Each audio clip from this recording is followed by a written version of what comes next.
I didn't get the grades for this last, but he didn't send me. So I can only tell you that as soon as I get those, I'll put them up on OneNote. It should be current, but I actually don't remember. This quiz isn't on there, but everything up to this quiz should be on OneNote. Okay, so now, that said, any questions about anything we've covered up to this point in time? We've done the basic gain equation, the Friese equation. We've talked about how an antenna has a antenna impedance and how if you send a signal, basically the receive pattern is a transmit pattern for the power, and the aperture is lambda squared over 4 pi times the gain, and how you actually develop an equivalent circuit for the receiver of a signal. Do y'all remember these things, class? This was the last quiz, and it was meant to be straightforward based on what I gave you for homework and what I did on the board just before that. Matter of fact, I think I outlined that entire problem. Okay. As you pay attention in class before a quiz, usually there's enough information so that if you had any questions at all, they should be addressed and answered during the discussion right before the quiz. Anything else before I start? There was homework up there, right? I think so. Did you all take a look at that? It was meant to be very straightforward. I know you have a big, you got several days off, so you may not have, but try to keep up with it. It'll help you. A lot of this stuff, it builds. Now, if nothing more, we're going to talk about radar today for starters. I teach a graduate course in radar. My gosh, it's really radio detection and ranging is what the acronym stands for. Long ago, radar was something that basically low frequency. They just launched a wave and they listened for an echo. That was it. Nowadays, radar is very, very sophisticated. They launch a whole bunch of small pulses that are carried by a high frequency carrier. When they hit and they come back, they catalog all that data, and then they do basically a correlation function. Think of it as a convolution function to find out the exact round trip time. But let me give you this. I wish I had a little more time. I'd show you a little slideshow I do of the development of radar in my radar class. So if you have this, and this is going to be a transmitter, but for starters, we're also going to call it a receiver. And this transmitter, it's a radar signal out to a target. And this is a target. And the target has a certain size. And we call the size the RCS, which is the radar cross-section.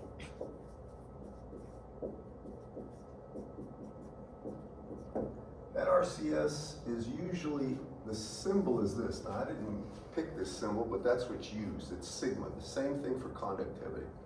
It's usually sigma. You can put RCS in here, so you know that. And it will have the units of meters squared, and that makes sense. Now the radar cross-section, you can think of it as just the cross-sectional size. If you look at like,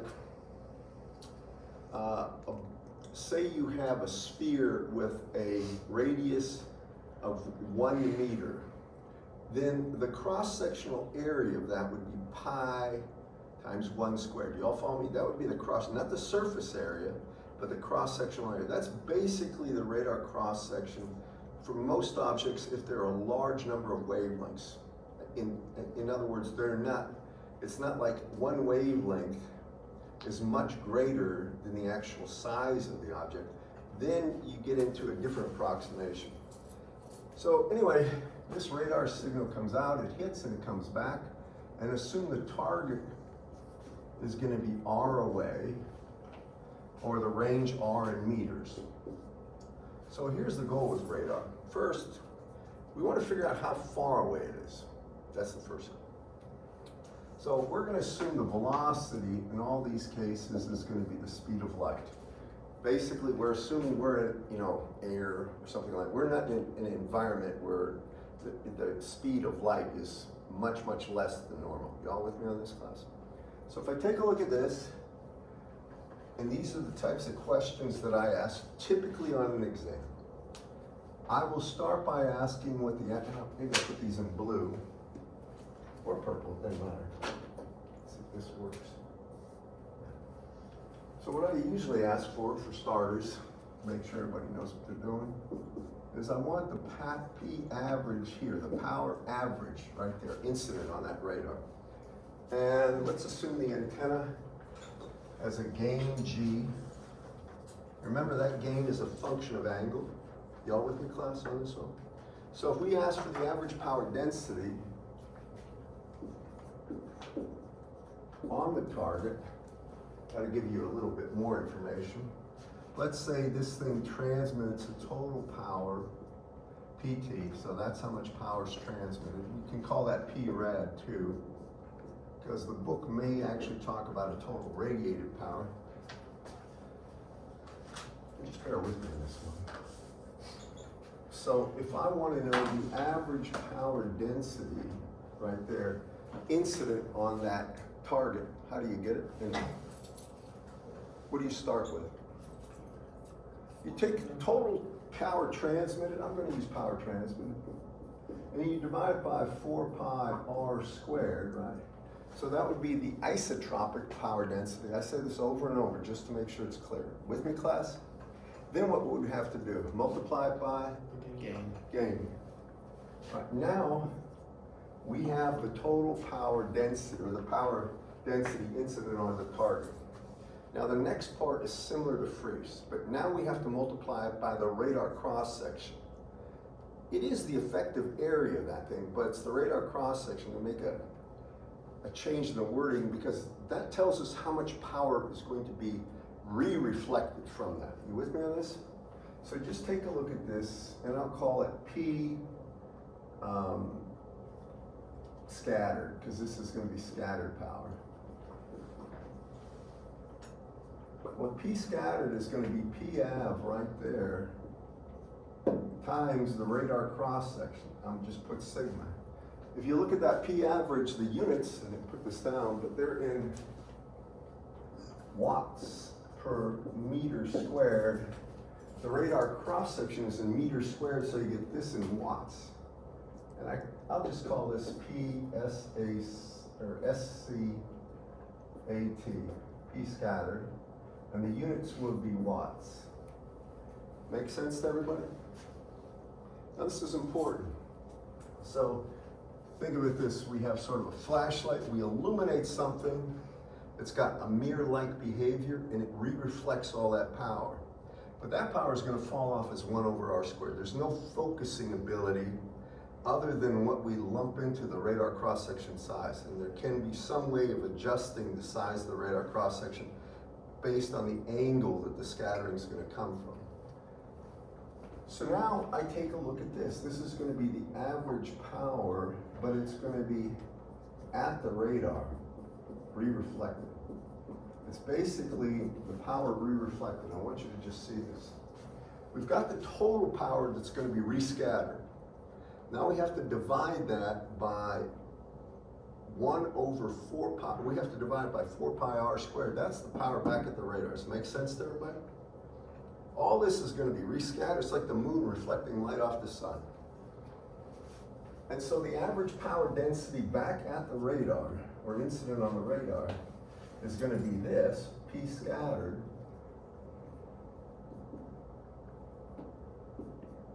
and I'll divide that by 4 pi r squared, and this would be in watts per meter squared. Now, I'm getting to a point here, but now I have the average power back at the radar, power density. Make sense to everybody? Okay. Now I want to find the power received at the radar. You might think of the steps as 1, 2, 3, and then finally the power received back at the radar.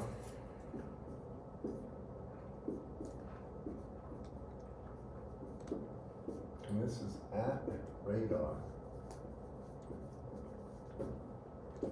And that's going to be that power density called P av at radar.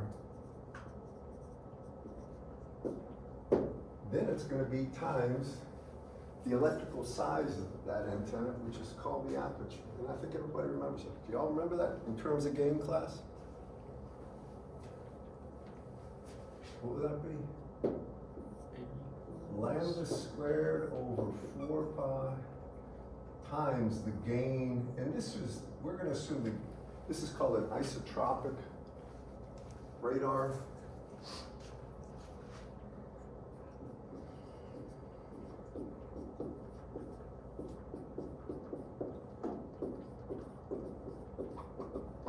It just means, or I'm sorry, monostatic, not isotropic, my bad, monostatic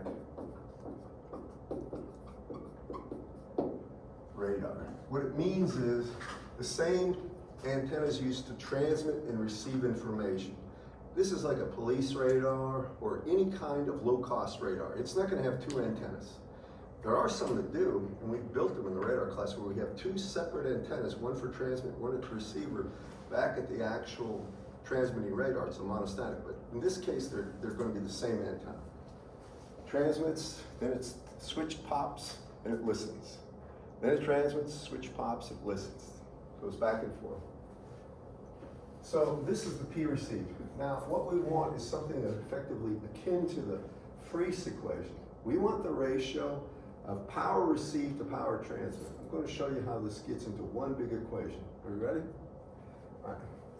And I'll put it right here. So that means P received back at the radar is going to be the transmitted power.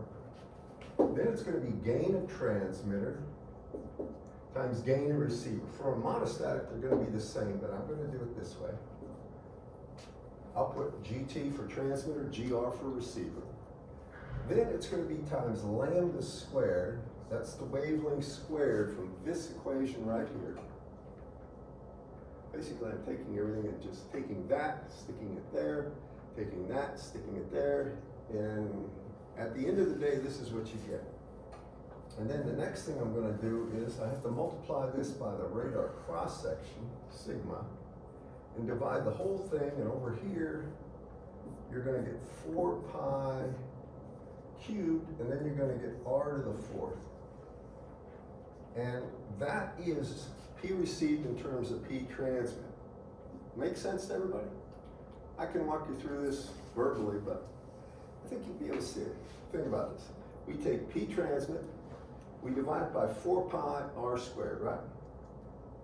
All right, this is one of those r squareds, or this r to the 4th's got one of r squareds in there, and the 4 pi. Then it hits that, and we have to multiply it by the RCS, sigma, correct, class? Then the thing comes back. You divide it by 1 over 4 pi r squared again. With me? So now you got r to the 4th, which is consistent.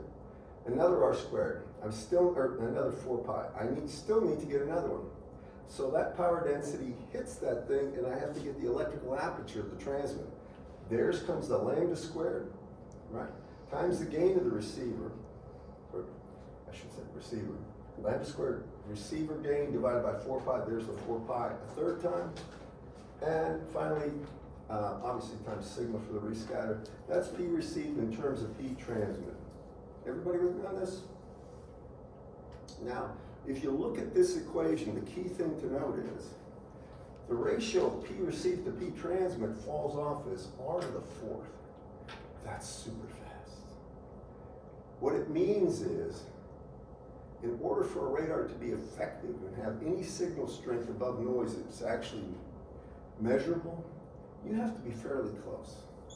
Or you have to have some way of focusing that power into a very narrow solid angle, like a flashlight would.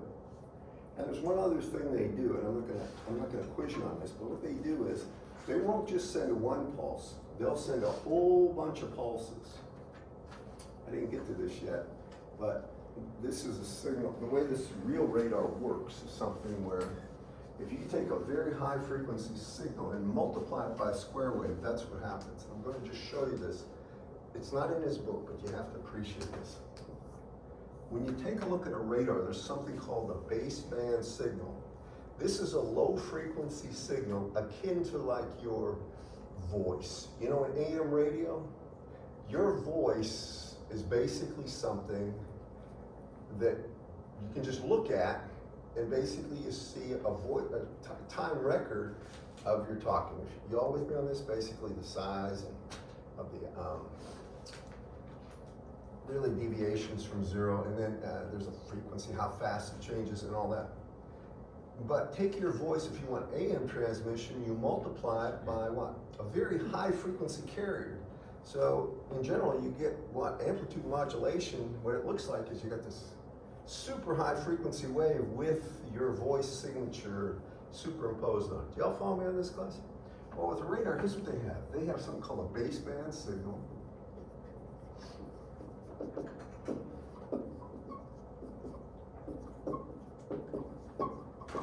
It'll look like this. I want to make sure you see this, because you have to understand some of this.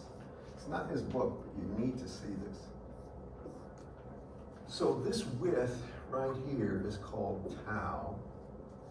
It's called the on time. Tau here is the on time.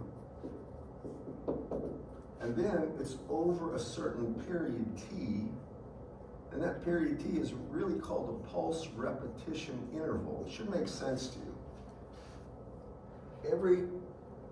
That's basically it. Then they take that signal and they multiply it by a very high frequency carrier, gigahertz typically.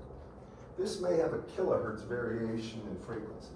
So the net result is this, and I'm going to try to be clear about this.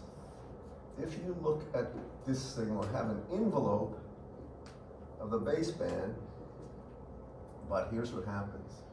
If this is the actual signal as a function of T from the radar system, it basically has a super high frequency carrier, then it's dead. From here to here's the PRI. And I might add the PRI is 1 over the pulse repetition frequency. And this is usually of the order of kilohertz, the PRF. So the duration of these pulses is usually of the order of milliseconds. Now I'm going to make the point and you'll see why. I've got the point to make, but you'll see why I'm making it this way. So if you, coming back to here, we know this signal is sent over this time frame. Y'all with me? Now from here to here, it's going to listen. Y'all with me? So here's something important to see with radar. I'm going to come over here and show you this. Has anybody worked with radar? Radar is interesting to me. I've had in the my senior elective / graduate course, I've had now 3 groups of students build radars, which is no small task, and they worked. And it was pretty impressive to see these guys do it. So if you take a look at this as such, when we have a signal and it's transmitted, I want to just talk about this from a logical standpoint. And here's my target. There's going to be something where the signal comes out and comes back. And if the distance to the target is r, it travels a total of 2r. Does that make sense to everybody? Has to go out and hit and reflect, right?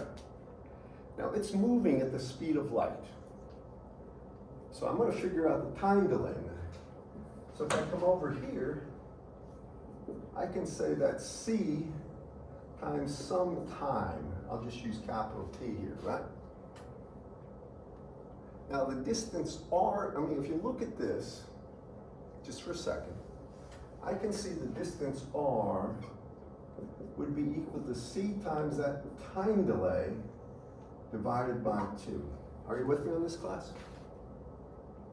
That would be the distance to the target. If you knew the time delay, that would be the distance to the target.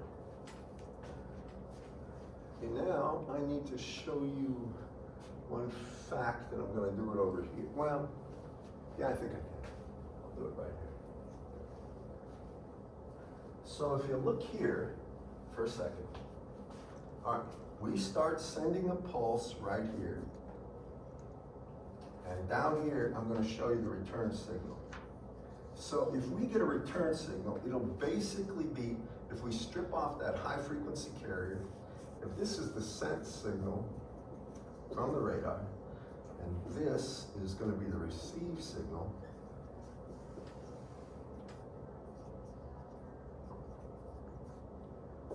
but it's going to be scaled appropriately. Like, just call this 1. We're going to scale everything, normalize it to 1, or else there'll be 10 orders of magnitude difference in the received signal.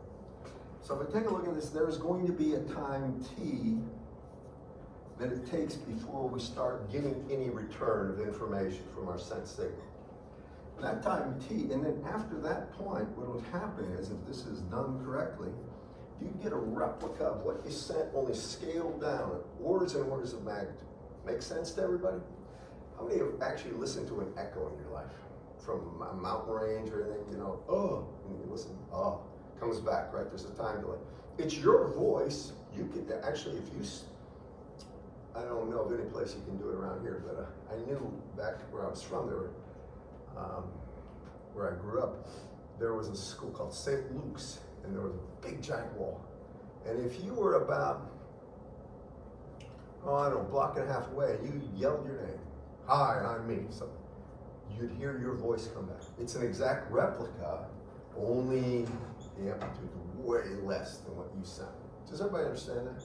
You know what you sent, when it comes back, you know it was your voice. Bats use that same idea in echolocation, but they use sonar. They use the air, sound waves to carry the information, not electromagnetic waves. And they can tell that it was their echo, and from that, their mind works well, and they can distinguish how far away that target is. You know, matter of bats are rather incredible with the amount of processing that goes on in their neural net. I'm going to try to do something with radar like that, because they can do more than anything we can do in the same realm. Like, they can fly in a cave with thousands of bats, can't see a thing, and they know the difference between a wall and every other bat. They never collide, and they can pick out something the size of a moth meters away from it, and they know it's a moth. So they're rather unique. Anyway, there's one thing that they know, and I know, but that radar doesn't, because every single pulse is the same, and it's got the same signature, same time delay and everything. If what I get back here, the reflection, if it isn't done before I send the next pulse, then I don't know if it came from this pulse or this pulse. Do you follow me on this? Just think, if I send a signal and I get nothing, nothing, nothing, and then all of a sudden I get an echo. So which pulse is it from? You all with me on this? And that's called range ambiguity. Now, the maximum unambiguous range, listen now, has to do with what I call the PRI, or the period T. If you just substitute this, instead of T, put PRI, or it would be C over 2 times the PRF. I better state this. PRI is equal to the pulse repetition interval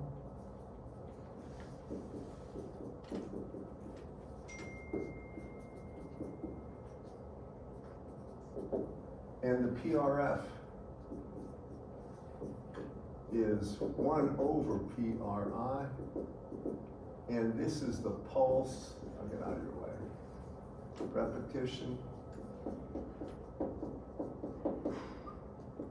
frequency. And by the way, the PRF is typically of the order of 10 or 1 to 10 kilohertz. It's not that high of a frequency. Well, this is the important thing. And this is called the maximum unambiguous range. So RU is the maximum unambiguous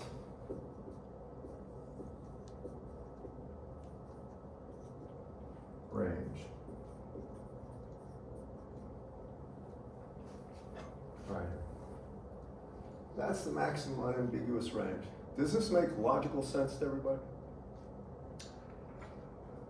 And by the way, this is a base radar, a very basic radar, but nevertheless, this signal system, this is the type of signature you get from standard radars. Anybody here been in a boat and you had a marine radar that actually did detection for ranging? Anybody? All right. No, sonar is depth. Sonar is basically, you're mapping the undersea. Fish finders use that. Saltwater, I mean, I came from the Great Lakes, so that kind of radar was normal because you wanted to navigate not just shoreline at night, but also look for other small craft or large craft, these tankers and actually the ore carriers. You never wanted to run into them or get near them. But that's the basic signature used on them, basically. And it's very easy. Now here's one other thing, I'm not going to test you on this, but you should appreciate this. At this maximum unambiguous range, usually they take a look at the largest possible target that they'd be hitting. And they put it out there and they see what is returned, the signal strength from what is returned. And at that point, they're at the hairy edge of what they can actually measure. So they want the largest target, the foreseeable, to be at the maximum ambiguous range. It means every other target, if they get a return from anything, they'll know it's not something that didn't come from the most recent pulse. Y'all with me, class? That's sort of the thoughts behind a basic radar. And they work really well, by the way. Because that stuff falls off as 1 over R to the 4th, it doesn't take very long to get to that maximum unambiguous range. I mean, it really isn't much time at all. And I'll talk more about this. One other thing too, and this is kind of important. You know, if you have a system, let me just erase this. Remember this, that's not in his book, so write it down, and I'll give you some homework with that information set in stone so you don't mess it up. But this is important when we're dealing with radar. Dr. Wendler just puts the basic information. In his book, he has this, which I think is fine. But what I'm giving you, a little more information, but you should be aware of this, because some of you undoubtedly are probably going to work for the U.S. government in Huntsville and other places, and almost inevitably you're going to be exposed to radar, either directly or you're going to have to be aware of how radar works for your actual work. And who knows, you may work for Hummingbird or Raytheon or Raymarine or any of these places that make radars and sonars, and because it's the kind of stuff you should know. All right, so first, the maximum unambiguous range was equal to really C times I'll put down PRI over 2. Now there's something that happens also, that if I have different targets like this, and they're separated radially, I know what you would think is, if you got a radar and it's shooting this way, well, this should cause a shadow there, and basically anything that hits here can't hit the second target. You with me? That's the idea. In reality, here's what happens. When they talk about multiple targets, they're talking about something where there is some small difference, I'll call it, in height, delta H here. Enough so that the signal that you're sending will strike this target and this target. Don't worry about that. But here's the thing that they really want to know. They want to know what the actual distance is, delta R, and delta R here is called the range resolution. Let me get to that in a second.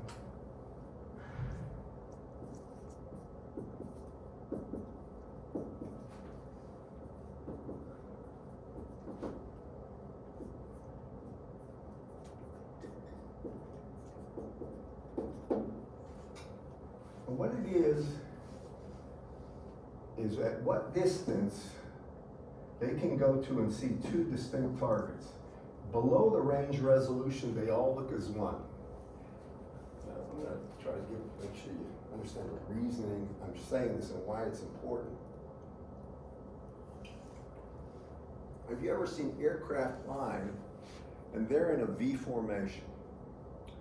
like Blue Angels or anything like that? What that V formation is for, there's a couple reasons.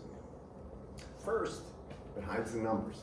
When the radar's looking at this thing miles and miles away, it sees a beep, and there's nothing unique about that beep. It looks like one object. They don't know if there's hundreds or a single plane there. Now, to some, they can get an idea somewhat, if it's a sophisticated radar, by the size of the echo return.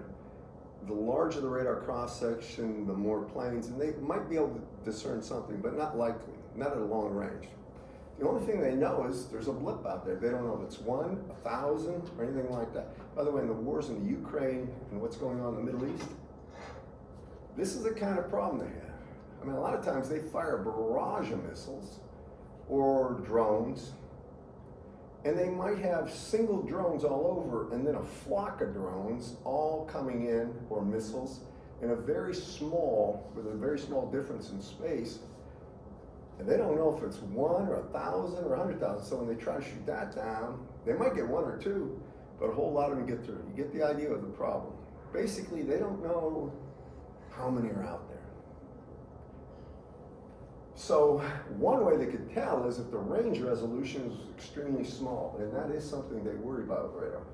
What the range resolution is at what distance, up to what, I mean, how small of a distance can they detect that there are 2 unique targets? And just follow me on this. This range resolution has a lot to do with the length of the pulse. Now just think about this from an echo perspective. If you go, goes out, comes back. Suppose I have one wall and another wall behind it, right? If that distance between the first and second wall was significant, I'd hear, and then I'd be listening and I'd hear, and then a deadness and from the second wall. You with me? But it all had to do with how long that signal was persistent. Like I went, goes up, I'd hear, basically would be like one continuous signal. Y'all with me? So the range resolution is actually just about the same formula as that. I'll just put this way. This is really C times T, or the PRI, divided by 2. And the range, this is called delta R, and this is the range resolution.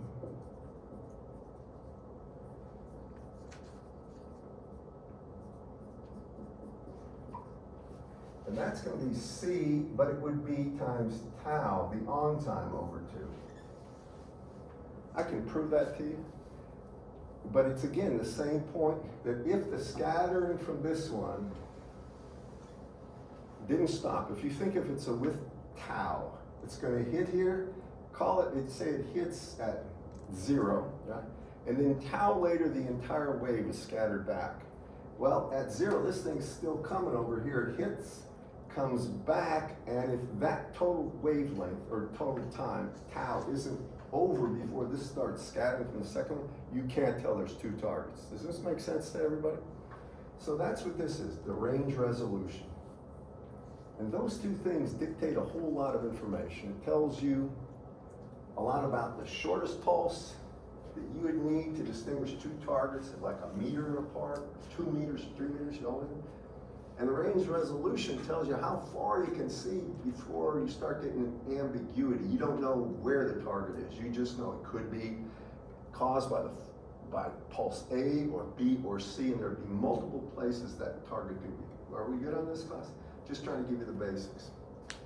Now, I gave you the pulse, the power return from, and that was that equation right there. Sometimes what they do is I'll have P received over P transmit, and you can see that's a ratio of the 2. Doesn't matter what the signal strength is, but there's a proportion of how much you get back. Sometimes they do it logarithmically. They take 10 times the log of this stuff. Doesn't matter how you do it. It always comes down to this equation being fundamental. Are we good at this, class? All right, now the next thing they talk about how to get the speed of an object. And I think most of you know this. You know what Doppler is? What is Doppler frequency in your own words? Wow, I'm erasing. Anyone? It's a great name. It's spelled, I think that's a man's name, but I'm not absolutely certain. Well, what can you tell me about Doppler? Anything?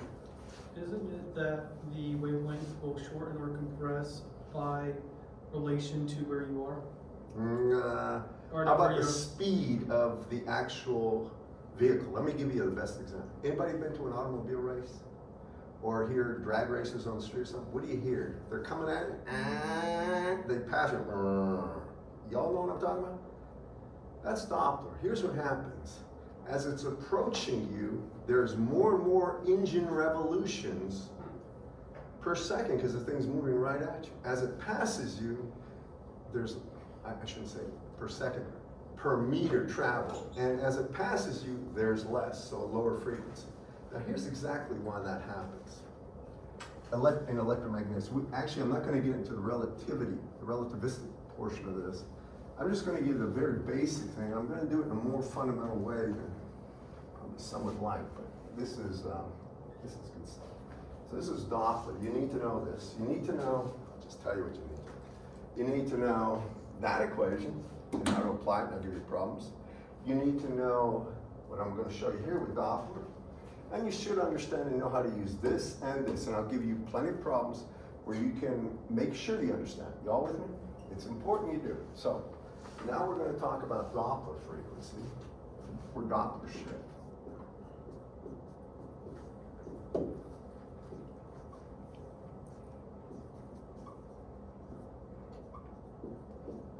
And what it really amounts to is a shift in the actual carrier frequency of the waveform, be it sound or electromagnetic waves. So let's do it this way. This is the simplest way to see this without going into the relativity portion. If we send out a signal, and here's my target, and let's say it's R away, what I end up doing, first of all, is what's the total distance that this thing travels? It's 2R. That should make total sense to you. Do you agree with that? Goes out, comes back, has to travel 2R. We good with this? Now, what they do next, and this is in Whitmore's books, is divide by lambda. And that's going to be free space lambda. And that says the number of wavelengths that are involved in that total path. It could be 10, 100, or like 100.5. You all with me on this, class? Then after that, that's wavelengths. If I multiply this by 2 pi, now I have the total amount of radians that the wave would change by, the electromagnetic energy would change by, if it went over that total path length. Does that make sense to you? You're going to see it in a second. So I'm going to say 4 times pi times r over lambda here would be a phase angle. Now that phase angle would be in radians. With me?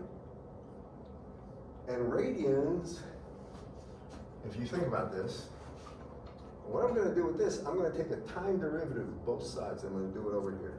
You'll see why. So I get a time derivative of the actual phase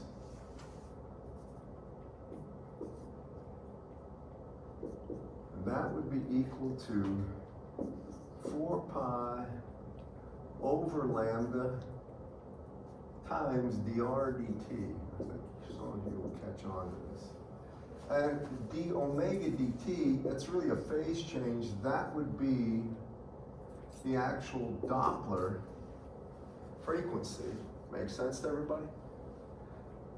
You all know that a change in angle, I mean omega is radians per second. This is something that has those units. But that's also equal to 2 pi times f Doppler. Now this is a shift in frequency. I'll explain that in a second. Go ahead and write that down. I'm actually on time today. This done.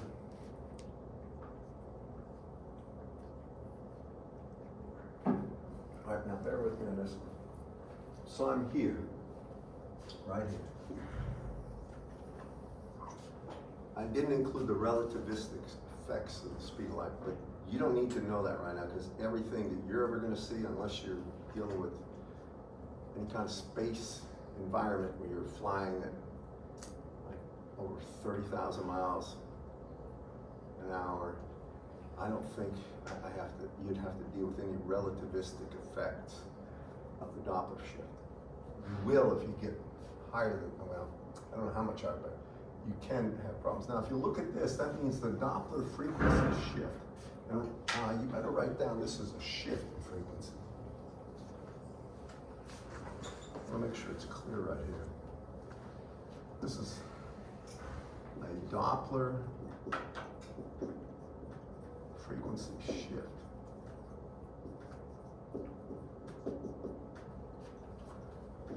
Will be equal to, divide by 2 pi, and I get 2 over lambda times dr dt.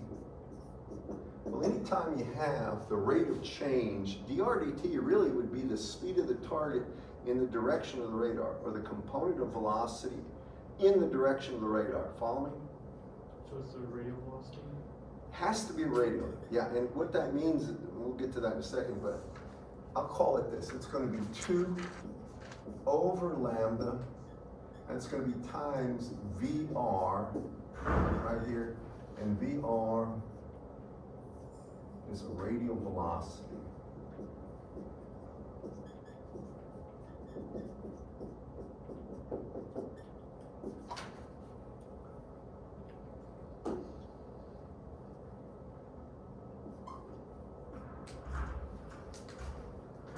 Now, here's why I made a point about this. This is a Doppler shift, by the way. And let me just do one other thing. So if you actually looked at a signal in the frequency domain, took the received signal and did a Fourier transform of it after a target was struck, here's what happens. You may have a carrier frequency of F naught here. And this would be the signal strength after it's coming back, but this is going to be an actual Fourier transform. This is the frequency axis. Now, if the target is moving away, all right, the Doppler frequency shift would cause the carrier frequency, or the thing you heard, to shift downward. So it would go from here downward to here. And that difference would be the Doppler shift. Can y'all follow me on this? That would be if the target's moving away. If the target's moving to you, think about what I talked about, the racetrack. Cars coming at you, the RPMs haven't changed. You hear, and they pass you, still the engine is moving at the same speed, the RPMs, lower frequency. With me? If it's moving towards you, the Doppler frequency, away from you, the Doppler frequency causes the effective carrier frequency to be less. Right here, it would be F naught minus F Doppler. Now, if the target is moving towards you, it would go in this direction. It would seem like a higher frequency. With me in this class? Basically. Now, here's a problem with this. And we'll see this in a second. This right here is a small percentage of the actual carrier frequency, typically. And we're going to take a look at this next. And the reason is, see that wavelength? That's C over F. Let me show you what I'm talking about. I'll erase it, so we'll get to some problems in a second.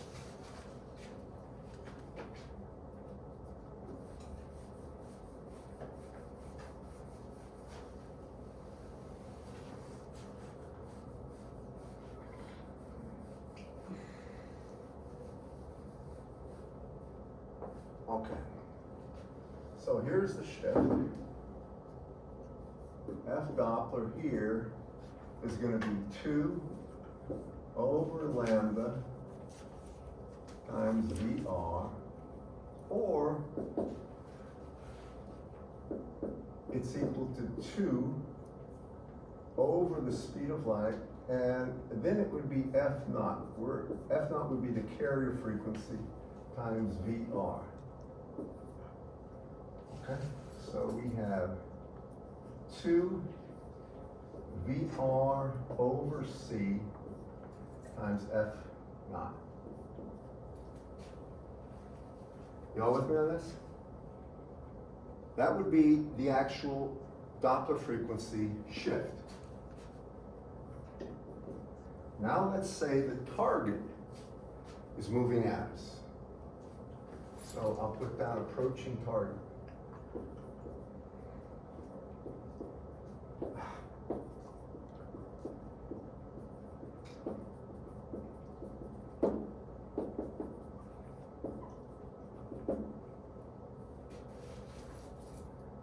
I send out F naught. I receive F naught plus F Doppler. Let's see the difference. Here, F naught plus F Doppler is equal to F naught plus, now look at that, F naught times 2 VR over C. Or it's equal to F naught times 1 plus 2 VR over C. You all with me on this? Now look at the percentage difference in a second. This is what's received, right? So take a look at the ratio of what's received, frequency-wise, to what's sent. That's all this is a ratio of the frequencies received to the frequencies sent. And you can see one thing, the F naught goes away, and I simply have 1 plus 2V times, in this case, or 2VR over C. Does that make sense to everybody? How many know that VR over C is extremely small? I don't care who you are.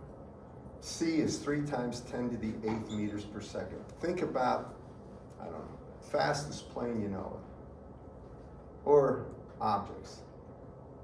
Well, let's say you can go a mile a second, right? Or better yet, let's say 2 kilometers a second, right? Or I don't care, 2 kilometers a second versus 3 times 10 to the 8th meters per second, or call it 2 to the 3rd, right? 2,000 meters per second divided by 3 times 10 to the 8th. It's almost unmeasurable difference. You with me?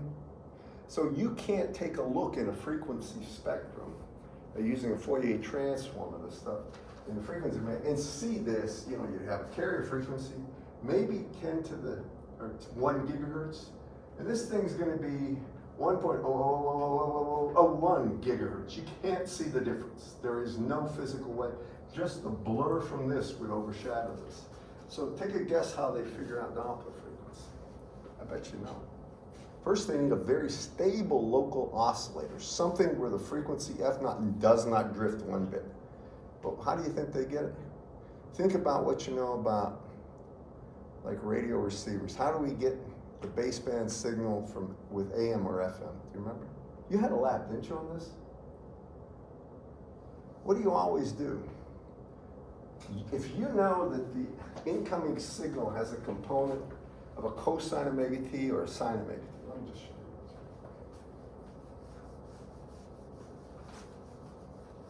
I'm not going to get into the actual circuitry and all that, but you should at least have an appreciation. So I'm going to send out a signal that is going to be sent. You can just call it some amplitude cosine of omega t, okay? Call it omega naught t. Now I receive something, and what I receive is going to be equal to A, it's going to be scaled down, obviously, call it B maybe. Like, it's going to be orders of magnitude less than A, maybe 5, 10 orders. Follow me on this stretch? But we're just looking at the Fourier transform of this. Then it's going to be cosine omega naught plus omega Doppler which is gonna be about 1/100th, let's see, 1/10⁹, the value, basically it's gonna be almost a meganaut. Only take a meganaut and multiply it by 1 plus about 10⁻⁹. With me? Almost the same. It's gonna come back. But if we take this signal and we multiply it, basically we take the received signal here, B cosine of a meganaut plus a megadoppler times T, and now we multiply, this is really a mux, it's a multiplying thing. It's standard way to do D mod. Then coming out here, if we multiply this by cosine a meganaut T, it has to be the same exact frequency you sent right here. Then you're gonna get a sum and a difference frequencies. Do y'all remember that?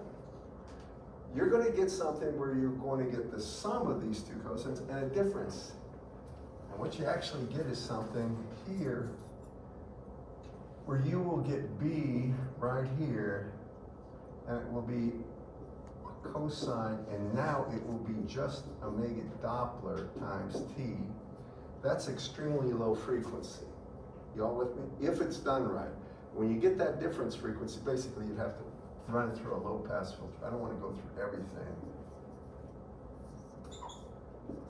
Then when you get that right there, you can actually take this signal and take a look at the envelope, because here you're going to have this is like the baseband signal with a very low frequency, and you can simply do a peak detector there, and you can strip off the actual baseband. Actually, to be honest with you, we don't even need that. Once you get this thing, now you can detect the megadoppler, because now it's brought down to baseband, and you can see the actual Doppler shift. Does this make sense to you? Just remember, you'll never ever be able to distinguish the Doppler shift. Looking at a Fourier transform, the high frequency, where you have the component of F naught and F Doppler, both shown as F naught plus F Doppler. But if you multiply that by the carrier frequency, the cosine omega t, and run through a low pass filter, you'll be able to see the Doppler frequency. That's the thing. You'll be able to see the small time variation and get the Doppler. There's more to this. They actually have what are called in-phase and quadrature multipliers to get this. Have you had quadrature stuff yet? Has anybody? No. That's circuitry that I don't have time to get into, but I want to make sure you understand. The Doppler frequency is super, super small compared to the carrier frequency. That's key.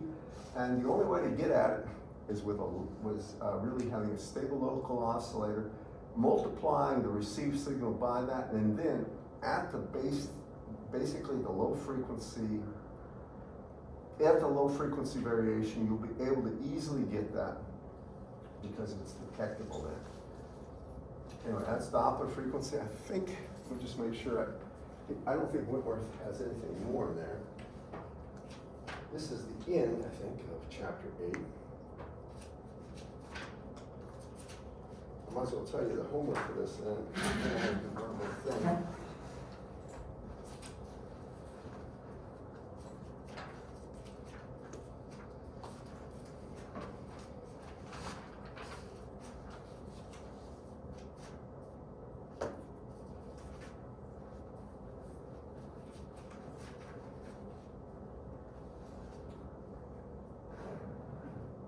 So this is on page 498.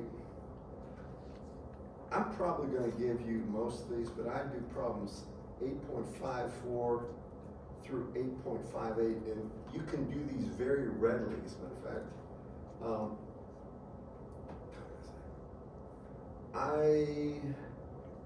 I'll tell you what, I want to do at least one or two of these just to show you how to do them.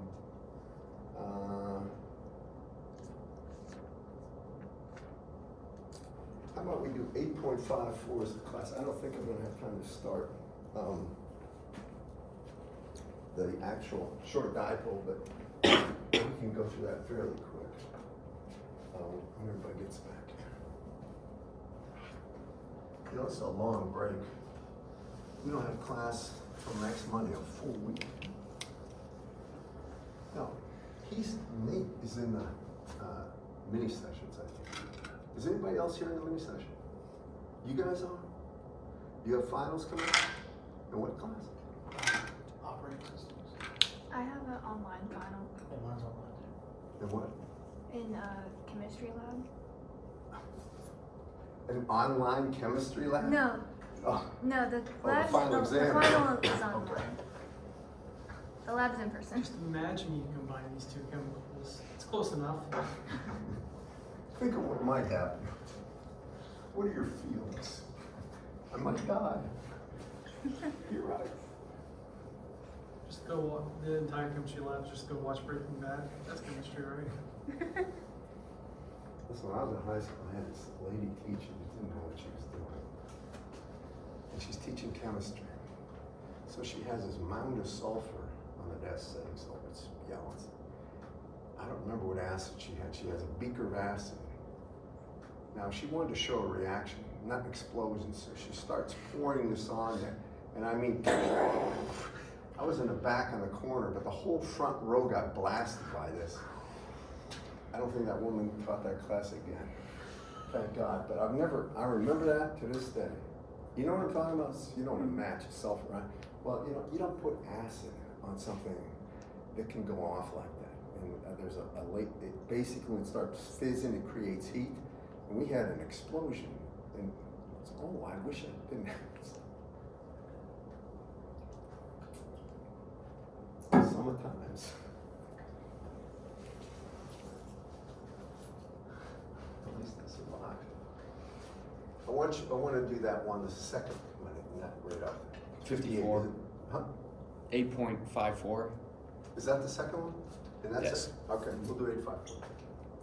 I don't know what this is, but these are interesting problems. Go ahead. Suppose a 2 gigahertz radar antenna of effective areas 6 meters squared transmits 100 kilowatts. 6 meters squared. Now this is kind of a good problem because it gets you thinking in a different direction. So I have an aperture of 6 meters squared. And how much is the transmitted power? 100 kilowatts. It's a fair amount. Okay. If a target with a 12 meters squared radar cross section is 100 kilometers away, what is the round trip travel time for the radar pulse? Does it say how large it was again? 12 12 kilometers or 12 what? square meters. 12 meters squared, okay. And they want the round trip time. Now think about it. Did it give it a distance? 100 kilometers. Oh, they give 100 kilometers? Yes. Okay. Okay, round trip time. So, round trip time.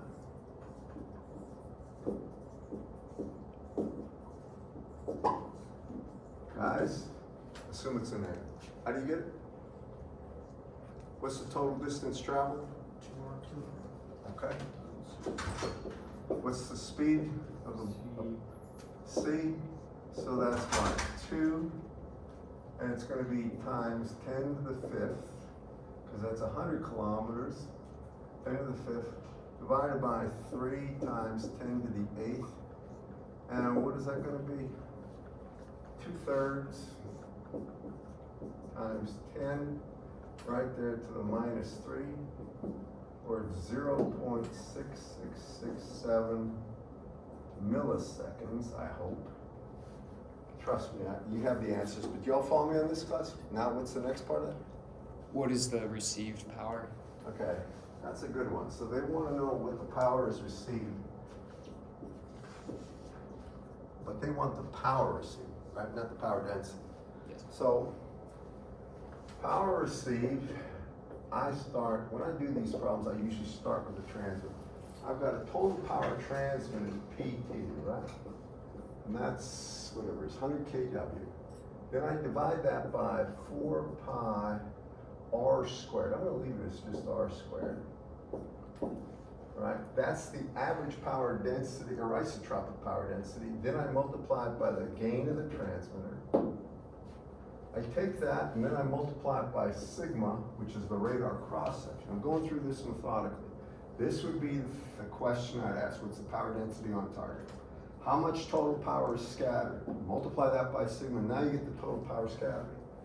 Then I take that and I divide it by 4 pi r squared again. Now I have the power density back at the receiver, correct class? And then when it's the powers back at the power density back at the receiver, now I have to multiply by the size of the receiver electrically, which is, or of the antenna, is going to be lambda squared over 4 pi times the gain right there of the receiver. And now I'm going to put it into, I'm just doing it this way to talk my way through it completely, but now I'm going to put it into the condensed form, then I'm going to change it a little. So this is going to be P transmitted over 4 pi cubed r to the 4th, right there.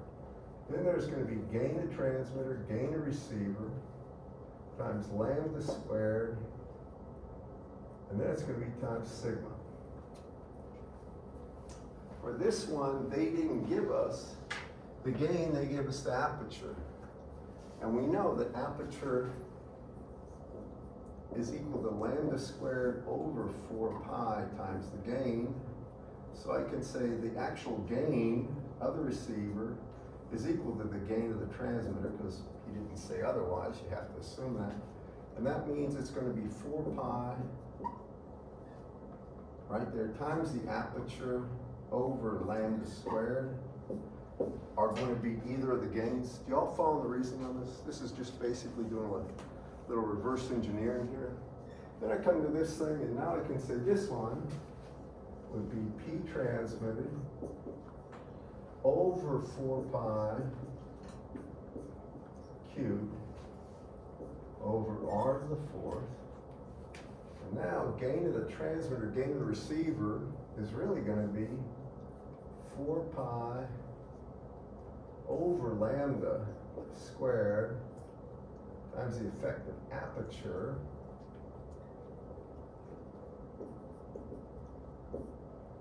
for one of them, but I'm going to square it. I have that times lambda squared. You're going to see this thing is going to work out nice. Times sigma. Now, the only thing I'm doing here right now, I simply substitute in for G transmitter and G receiver that equation right there for and get it in terms of the aperture, because we know this. Now, if you do a little more work, you're going to see the transmitted power is going to survive, and then you're going to have 1/4 pi left down here, and then you're going to have a lambda squared that's going to stick with this, because that's lambda to the 4th, lambda squared times lambda squared, 1 over lambda to the 4th times lambda squared is lambda squared downstairs. Then you're going to get r to the 4th, and then times sigma. So let's see, that gives us, Where does the aperture go? remember here, 4 pi aperture over lambda squared is gain, right? Yeah, it seems like you left it off. I squared it right here, right? Oh, I mean, I didn't put it here yet, I'm Yeah. so sorry. You're absolutely right about that. That should have been the aperture squared. I'm sorry, thank you. You with me, class? And yeah, that should do it. So let's just see what this is. The frequency, 2 gigahertz.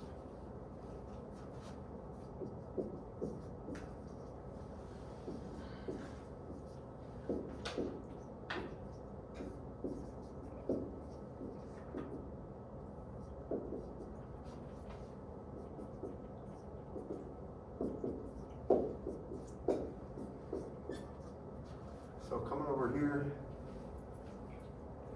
transmitted power is 10 to the 5th, right? We got 10 to the 5th, area 12, effective aperture is 6 meters squared, so it'd be 6 squared here, 4 pi, lambda squared 0.15 squared, r to the 4th, R's 100 K, right? 10 to the 5th to the 4th power. And can somebody give that to me?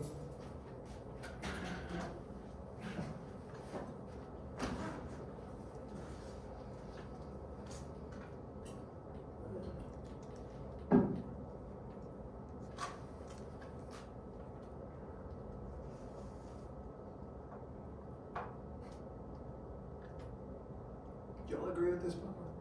This isn't hard to understand, but try to follow it carefully, because you can get, this equation can mess up. I always go for the ones with the gains and with lambdas and R's, because from that one you can massage it into any form you want, if you know the relationship between aperture and gain. Anybody? Now look at this, I got 10 to the 5th there, 10 to the 5th to the 4th power, so it's going to be 1 over 10 to the 5th cubed. And then it's 10 to the 15th. Then you got 4 pi. I don't, this looks super small, but I don't know.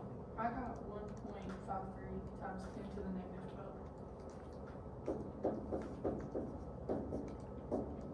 12. Anybody else? You're probably right. It's small. But y'all follow me on this one? You have the solutions you can check, but this is small. I don't care how you cut it, it's very small. And by the way, that, a lot of times what they do is, they don't just, well, something you have to realize, when you send these signals and you receive them back, you can take that signal and go from analog to digital and store it.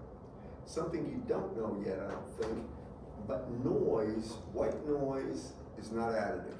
You can, all these pulses you send out and receive will have noise and signal in them. So if you keep adding up, basically do it, I send out a signal, I listen, I catch that signal again, but then I go from A to D, and I store it. Send out a signal, listen again, I take that signal, go A to D. Each one of these has signal and noise, but I go A to D. Then I add up all of those received pulses. And if I do it correct and coordinate them, it's really catalog them correctly, the noise goes away and the signal persists. So you can pull signal out of noise if you have a whole bunch of pulses. That's something that's called coherent processing. That's later. But that's a small value. Is he going to ask another part for Elijah? So what is the maximum detectable range if the system has a minimum detectable power of 2 picowatts? So how would you do that problem? All right, think about this. What they want is R to the 4th, correct? They want the value of range. How far away would this be? And they give you what? Minimum detectable power, 2 picowatts. So they're going to say now this is going to be 2 times 10 to the minus 12, right? With me? Now you're really solving for R here. Everything else you have, and you can obviously, is that, I mean, y'all follow me on this class? The only thing you're going to do is take R to the 4th over here, and now you take all that, PT, gain transmitter, gain receiver, basically gain squared, just call it gain squared, times lambda squared, times sigma, over 4 pi cubed, and then I have to divide that by 2 times 10 to the minus 3rd. That's R to the 4th, so R would be the 4th root of that. I'm just wondering if somebody can do that. You can get the gain, by the way, right here, and that the gain would be 4 pi over 0.15 squared and times 6. So I don't know what that is, but you can get the gain and just plug it into that formula and get, and that would be R to the 4th. You'd have to take the 4th root of that. Can anybody tell me what that is? I'm back some plugging here right now. So wait up.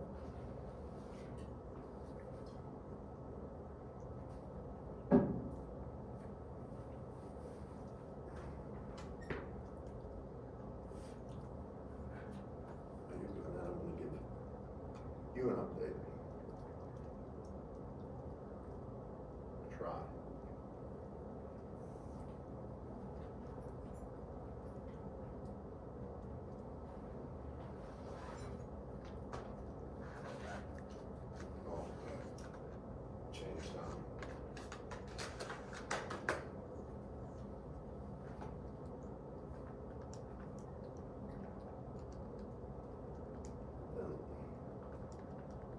lightning east of us. It doesn't look like we're gonna have a storm when we leave here. Without windows, I don't know what the weather looks like. What'd you do?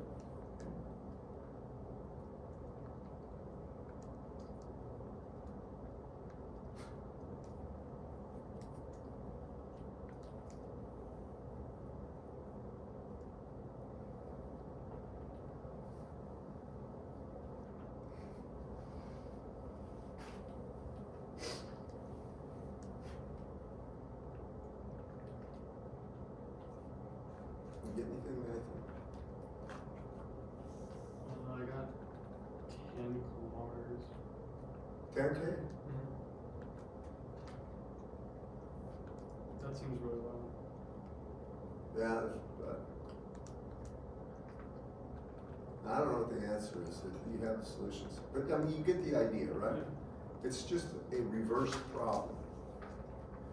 This is typical Wentworth. By the way, there's probably one in there about Doppler shift towards the end, if you look. Which one? The last one, 58.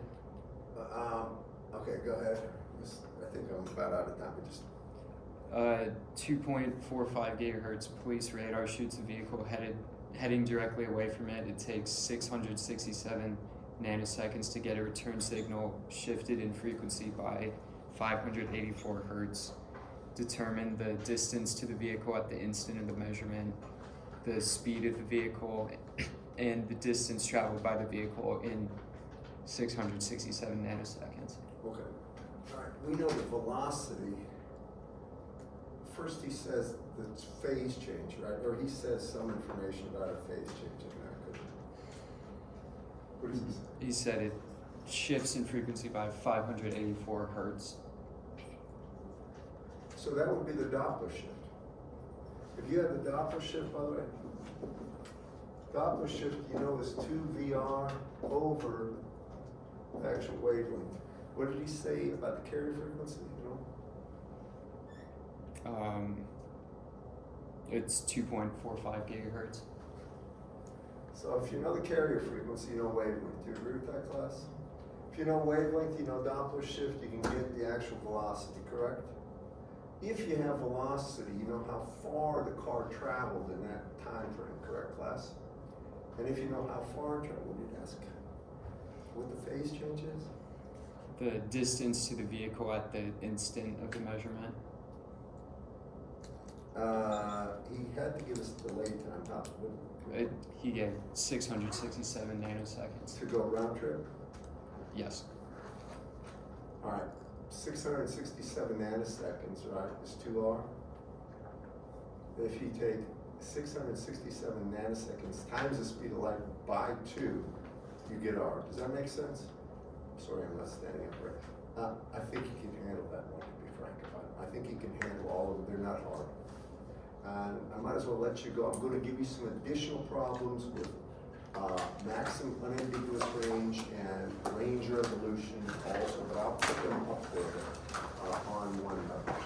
Okay, thank you. Sorry, back with bugging you so much.